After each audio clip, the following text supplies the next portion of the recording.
안녕하세요. 이슈이다 시간입니다. 팍스 뉴스사의 역대 최악의 뻘짓으로 평가받는 터커 칼슨 퇴출. 이 말도 안 되는 결정을 루퍼트 머독 회장이 승인한 이후에 윤곽이 드러나고 있습니다. 미국 내 연예 가십 전문 잡지 버라이어티에 따르면 팍스 뉴스 최고의 진행자, 아니 미국 최고의 방송 진행자로 불리는 터커 칼슨의 퇴출은 팍스 뉴스 측이 도미니언 투표 시스템과 7억 8,700만 달러, 약 1조 원의 명예훼손 소송을 합의한 것과 관련된 것으로 나타났습니다. 버라이어티는 4월 26일 칼슨이 익명의 팍스 코퍼레이션 이사회 멤버와 나눈 대화를 알고 있는 복수의 익명 소식통을 인용하자면요. 칼슨에게 이 합의에 대해 말한 것으로 알려졌다고 보도했습니다. 버라이어티에 따르면 이 조건은 합의 문서에는 공식적으로 기록되지 않았는데요. 1조 원 배상금 합의와 함께 터커 칼슨을 퇴출시키는 것이 무엇보다도 중요한 합의의 비공식 조건인 것으로 알려졌습니다. 팍스가 만약 칼슨의 퇴출을 거부했다면 도미니언 측은 팍스 뉴스와 합의하지 않았을 것이라고 소식통은 전했는데요.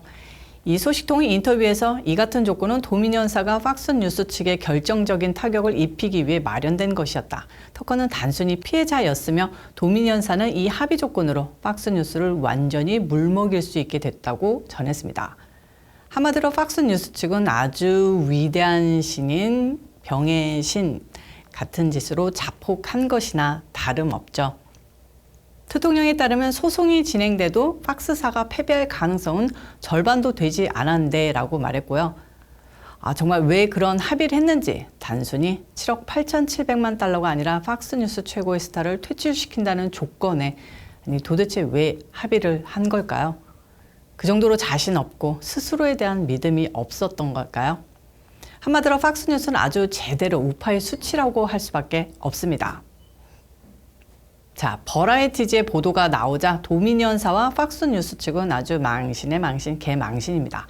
도미니언 측은 팍스 뉴스사에게 소송 합의를 이끌어냈다는 데에서 더 나아가 우파의 영웅을 퇴출시켰다, 몰락시키려 했다는 프레임이 씌워져서 아주 우파 국민들의 증오를 받게 됐고요. 팍스 뉴스는 아주 상바보로 등극했습니다. 그래서 이 같은 버라이어티지의 보도에 강력히 부인하고 나섰는데요.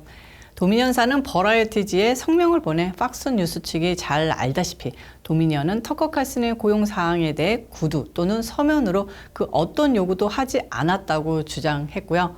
이런 내용은 명백히 거짓이며 도미니언을 손상시키려는 얄팍한 노력이다. 팍스 뉴스는 이를 바로잡기 위해 모든 노력을 해야 할 것이다 라고 위협적으로 밝혔습니다.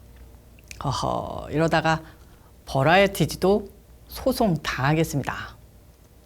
다음 수다입니다. 바이든 행정부는 남부 국경을 무자비하게 넘어오고 있는 불법 이민자들 때문에 이제 자국민을 내쫓고 있습니다. 남부 국경에서 유입된 이민자들의 공간을 만들기 위해서 뉴욕 북부에 있는 호텔에 머물고 있는 일부 재향 군인들을 쫓아내고 있는 건데요.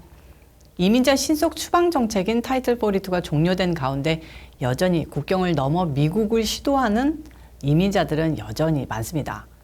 15일 타이틀 42가 해지됐고 국경을 지키고 있는 텍사스주 방위군은 이민자들에게 제발 멕시코로 돌아가라며 되돌려 보내고 있습니다. 알레한드로 마요르카스 국토안보부 장관은 새로운 합법적 이민 경로라는 당근 정책과 불법 입국에 대한 형사 처벌 재개라는 징벌적 조치 등으로 타이틀 42 종료 후 불법 입국자 수가 절반가량 감소했다고 강조했습니다. 새로운 이민 정책은 이민자들을 즉각 추방하지는 않지만 공식적 이민 경로를 거치지 않는 사람들에겐 더 엄격한 조치를 취한다는 건데요. 이민을 위해선 정부의 모바일 앱을 통해 이민 인터뷰 약속을 잡거나 미국 국경으로 가는 길에 통과하는 국가들로부터 보호 요청을 해야 한다고 합니다. 또한 바이든 행정부는 망명을 신청할 수 있는 이민자 수의 상한선을 설정했습니다. 이제서 이민자 수를 줄이겠다고 멕시코와 기타 중남미 국가의 압력을 계속 가할 가능성도 있다고 하는데요.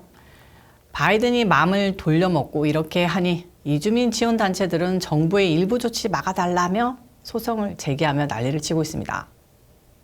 그렇지 않아도 경제적으로 무너지기 직전인 미국이 불법 이민자들 급증으로 이들에게 또 돈을 퍼나르며 미국민들의 시름은 더 깊어갈 것 같습니다. 그들은 민주당주로 더 많이 유입되면서 그중 캘리포니아는 불법 이민자들에게 최대 20주 동안 주당 $300를 주 정부 금고에서 제공할 예정이랍니다. 캘리포니아 전역에 120개 이상의 단체로 구성된 모두를 위한 안전망 연합에 따르면 불법 이민자에 대한 급여세는 캘리포니아주 실업보험 시스템에 연간 4억 8,500만 달러의 재정을 지원합니다. 제안된 법안에 포함된 주별 수표와 행정 비용을 더하면 3억 5,600만 달러의 주 정부 자금이 소요될 것으로 추정됩니다. 게빈 뉴섬 캘리포니아 주지사는 작년에 의회를 통과한 유사한 법안에 대해 법안 운영 문제와 재정 문제를 해결하기 위해 추가 작업이 필요하다며 거부권을 행사한 바 있습니다. 그러나 올해 캘리포니아는 상당한 재정적 압박을 받고 있습니다. 뉴섬 주지사는 지난 금요일 캘리포니아주의 예산 적자가 예상보다 약 100억 달러 많은 320억 달러로 늘어났다고 발표했습니다. 적자가 이렇게 늘어났는데도 마냥 그들을 받아들이고 돌봐야 한다고 말했는데 자기 돈 아니라고 저러는 건지 참 어이가 없는 발언이었던 것 같습니다.